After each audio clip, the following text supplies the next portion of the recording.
Donc, je vous propose dans cette vidéo de traiter un exercice de dynamique qui concerne le robot OmniRob et dont vous trouverez l'énoncé sur le site Cahier de prépa.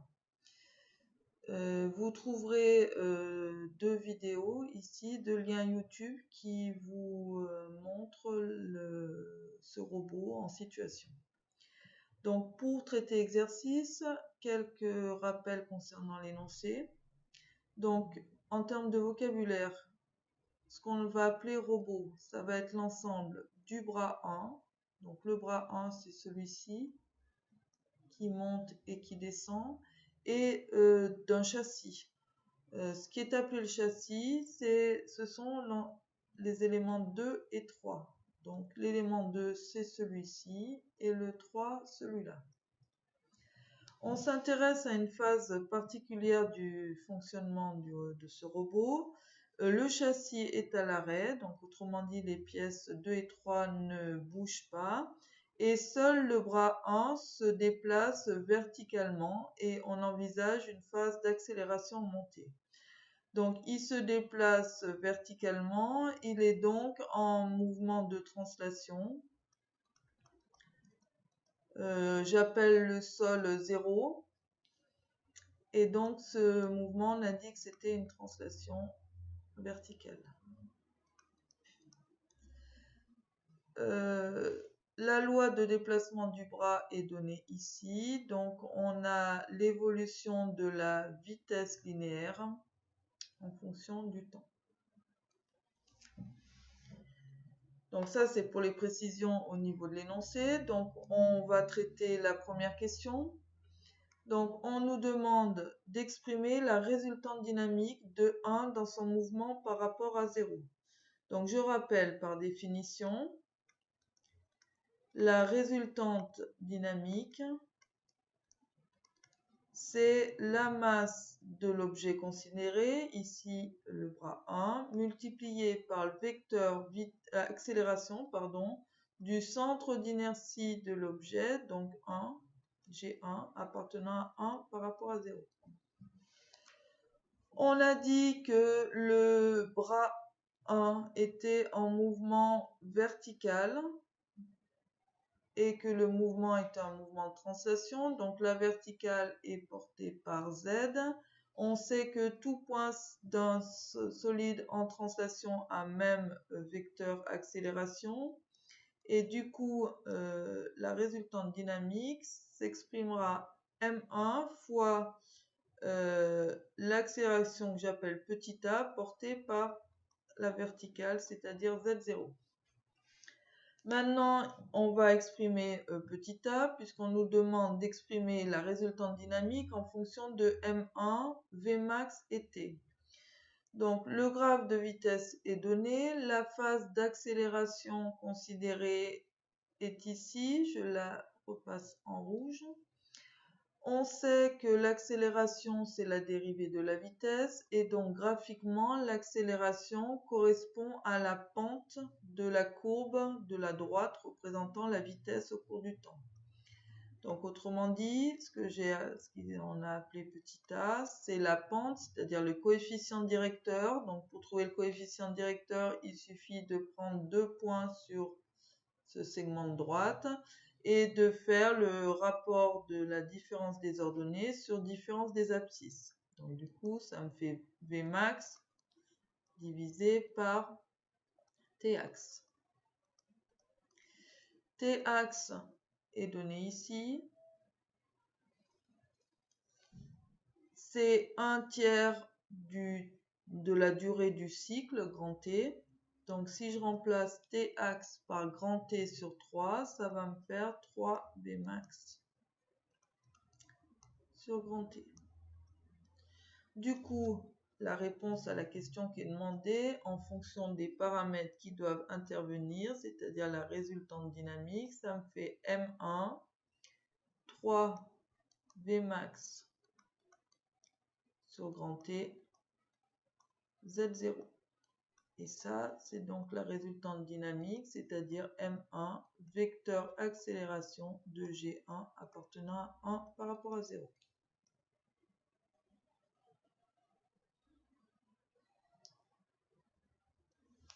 Voilà pour la première question. Deuxième question. Donc, on nous demande à présent de déterminer le torseur dynamique de 1 par rapport à 0. Donc, le torseur dynamique, en termes de notation, entre accolades, pardon, on l'appelle grand D, et il concerne le mouvement de 1 par rapport à 0. Comme tout torseur, à l'intérieur de l'accolade, deux vecteurs. Le premier, la résultante, donc M1, 3 Vmax, celle que j'ai calculée tout à l'heure, puisque évidemment je m'intéresse toujours à la pièce 1. Donc la résultante dynamique qui a comme propriété d'avoir une expression indépendante du point. Et puis, deuxième vecteur, le moment. Alors je rappelle que le moment dépend du point d'expression du torseur. Pour exprimer ce moment, je vous pose la question suivante. Quel est le mouvement de 1 par rapport à 0? Et on a dit que ce mouvement, c'était un mouvement de translation.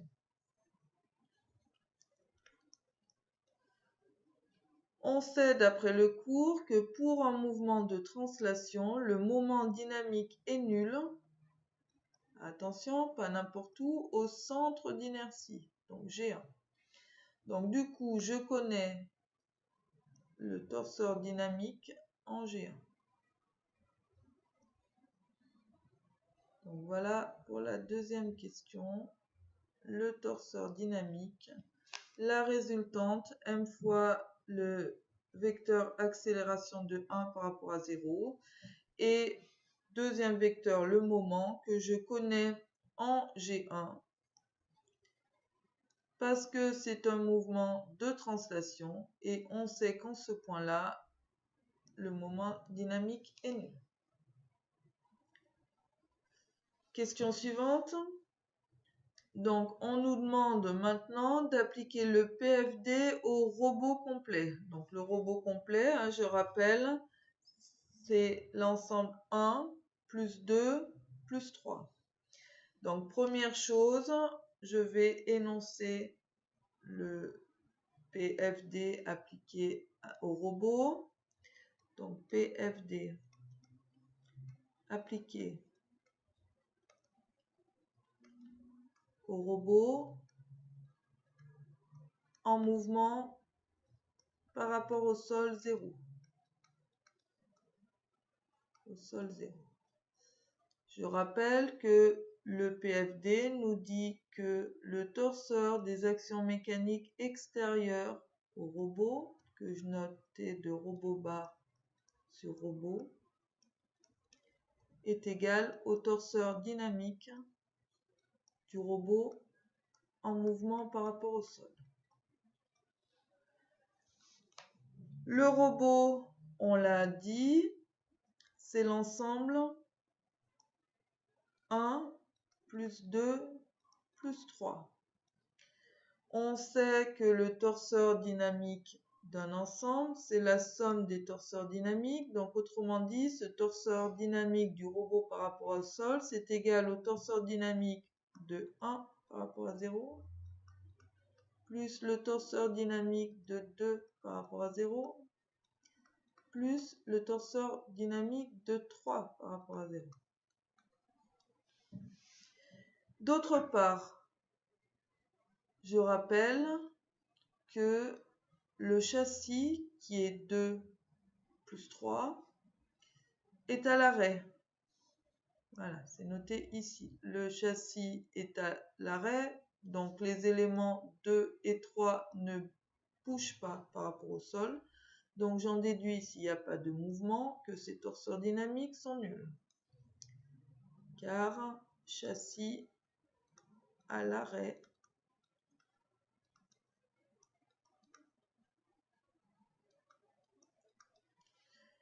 Du coup, le torseur dynamique du robot par rapport au sol, c'est simplement le torseur dynamique de 1 par rapport à 0. Et je rappelle que ce torseur dynamique, on a fait un calcul, donc on le connaît, connu en G1, voire, je rappelle, Q2. Donc du coup, maintenant, il nous reste simplement à travailler sur le torseur des actions mécaniques extérieures au robot. Donc pour ceci, il faut que je fasse un bilan d'action mécanique extérieure. Bilan d'action mécanique extérieure à robot. Et quand je fais mon bilan d'action mécanique extérieure, qu'est-ce que je recense? Donc, le poids, c'est-à-dire la pesanteur, sur le robot. Je rappelle que le robot, c'est 1 plus 2 plus 3. La pesanteur sur le robot, c'est donc le poids de 1 plus le poids de 2 plus le poids de 3. Donc, pesanteur sur 1. Je rappelle que la pesanteur, on sait la modéliser au centre d'inertie qui nous est donné, c'est-à-dire G1. Pesanteur sur 2, pareil, on sait modéliser au centre d'inertie de 2 qui s'appelle G2. Pesanteur sur 3 en G3, centre d'inertie de la pièce 3. Et puis, autre action mécanique, le robot est en contact avec le sol ici et là. Donc autrement dit, on a l'action du sol sur le robot. Alors c'est sur 3 ici en I. Et le sol sur 3 en J.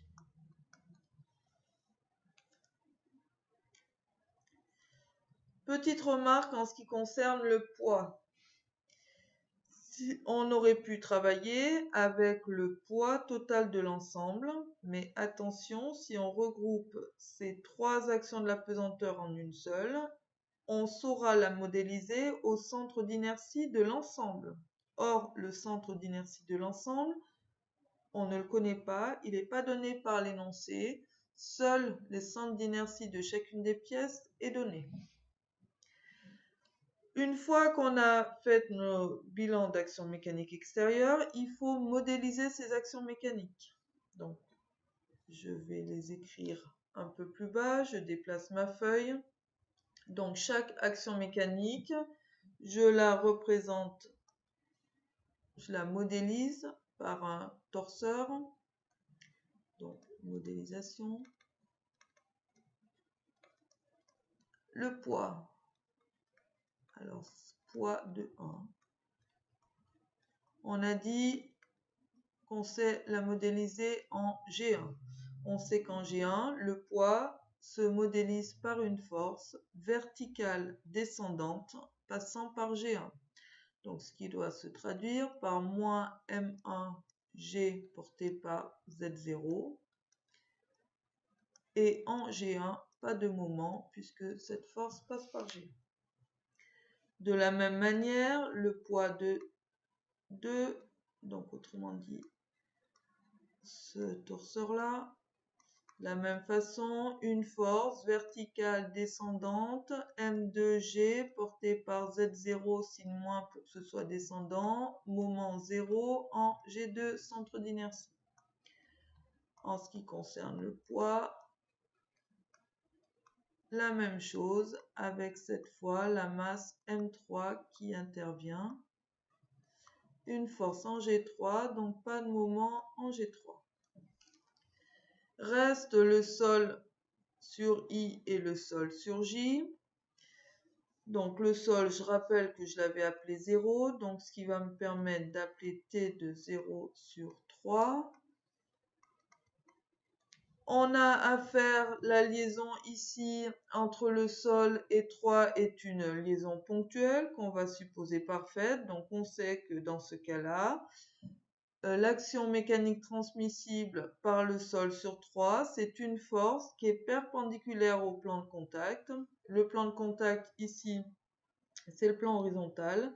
Donc autrement dit, la force transmissible sera verticale. Je vais l'appeler, la verticale c'est Z, donc je vais l'appeler Z indice I, Z0 et 0 en I.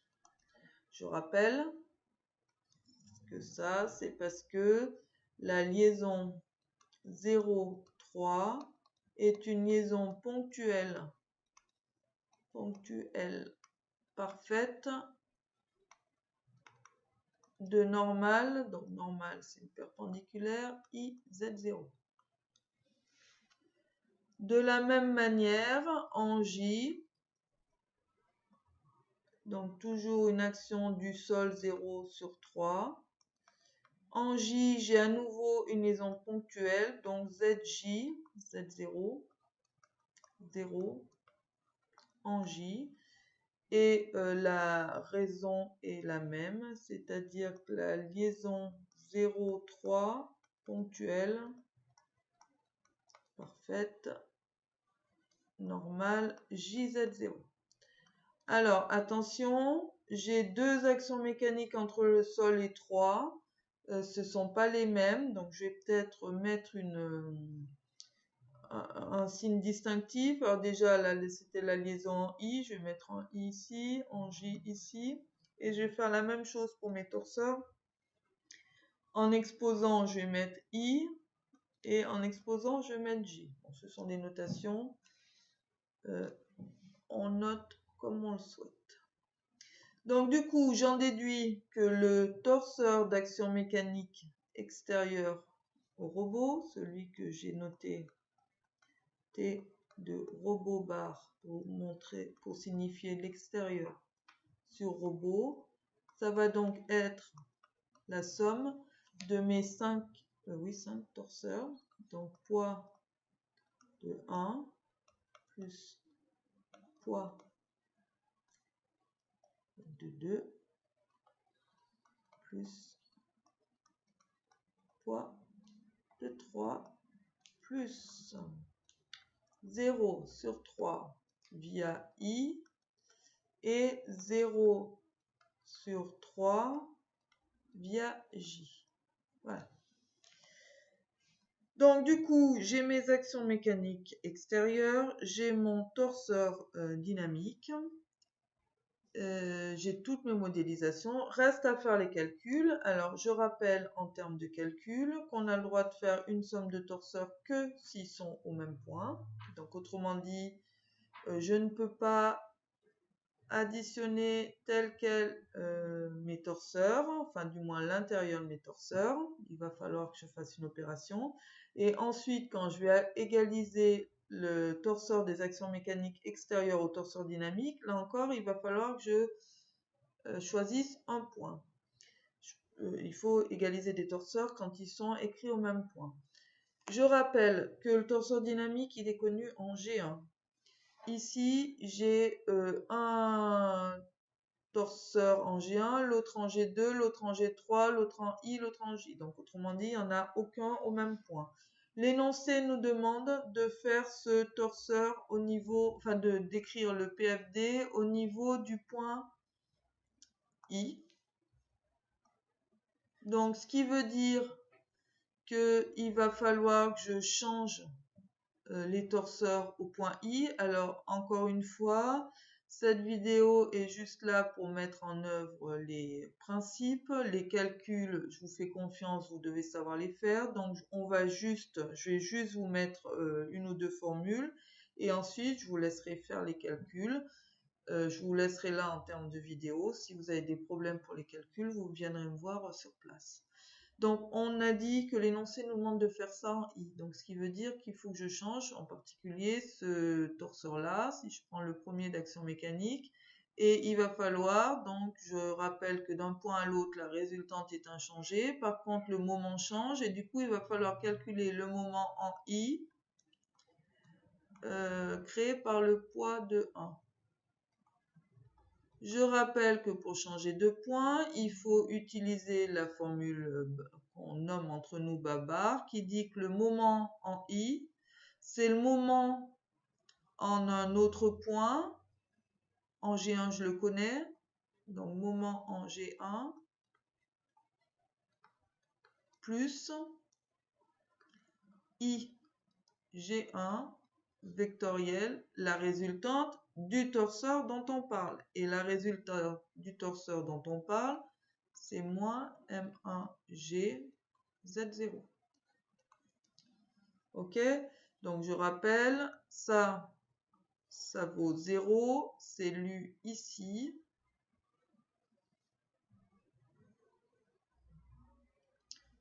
Voilà. Et d'autre part, je vais le mettre en jaune. Ici intervient la résultante du torseur dont on est en train de transférer le moment. Donc, c'est cette résultante-là.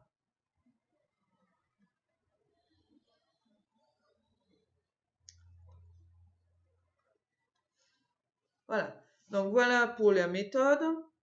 Donc, du coup, je vous laisse faire le calcul. Deuxième torseur, il faut le changer au point I. Donc, pareil, je vous laisse faire les calculs. Troisième, idem. Il n'y a que le quatrième qu'on peut laisser tel quel. Et le dernier, il faut à nouveau le changer. Autre chose à déplacer, le torseur dynamique. Donc, je vais revenir à la page précédente. Et ce torseur dynamique, on a su l'écrire en G1. Et notre PFD, on doit l'appliquer en I. Donc, du coup, il va falloir que je le déplace. Donc, je vais marquer ici, je le fais là parce que j'ai les données sous les yeux. Donc, je vais faire le calcul du moment dynamique en I.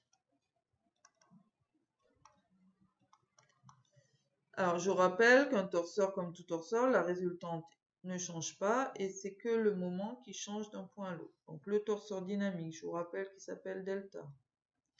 Donc, on en a besoin en I.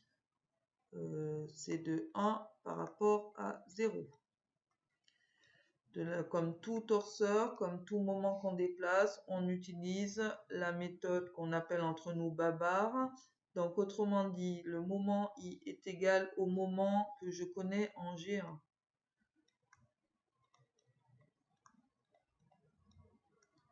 Plus, j'ai fait d'abord intervenir I, ensuite G1, donc ils interviennent dans le même sens.